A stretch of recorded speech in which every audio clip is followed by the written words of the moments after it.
We were foster parents, had been foster parents for a while, and we got a phone call that there was a baby in the hospital. He had been born premature through unfortunate circumstances, had actually not been fed. He was in an incubator, could not maintain his own body heat. They couldn't get him to drink anything. They didn't know if he was going to make it through the night.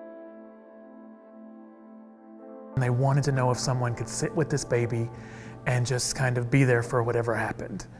And so my wife agreed to go down and see him. She walks into the room and here's this little guy, little teeny tiny guy. And she picks him up and she starts, Gucci Gucci goo, loving on him.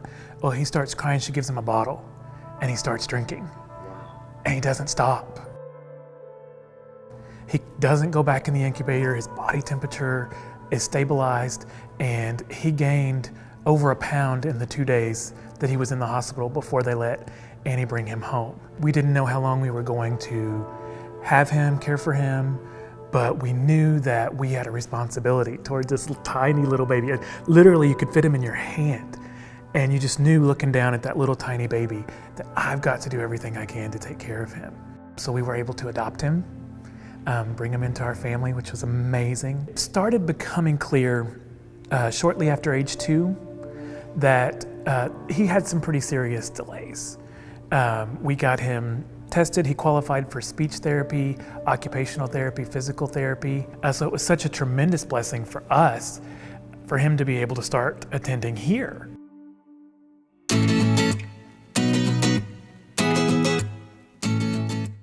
Well, in about 10 months, they retested him and he was developmentally on target in all areas. He tested out of speech, he tested out of PT. It was just amazing to us. There were areas where he was over a year behind. And all of a sudden, less than a year later, here we are, and we're talking about developmentally appropriate. We were not about to leave the Sunshine School and Development Center at that point. We're like, this is amazing, we are not leaving here. At that point, he tested out of occupational therapy. So at this point, he has no developmental services that he's needing at all.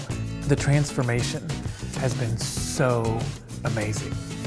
He's ready for kindergarten now. Like, I can sit here and tell you, I don't worry about him going to kindergarten. He walks in here and he feels like a rock star. He feels like everybody knows him. He feels like everybody loves him. And I will forever be grateful for that. And we came to the Sunshine School and Development Center having to have the very, very best. And we were not disappointed at all.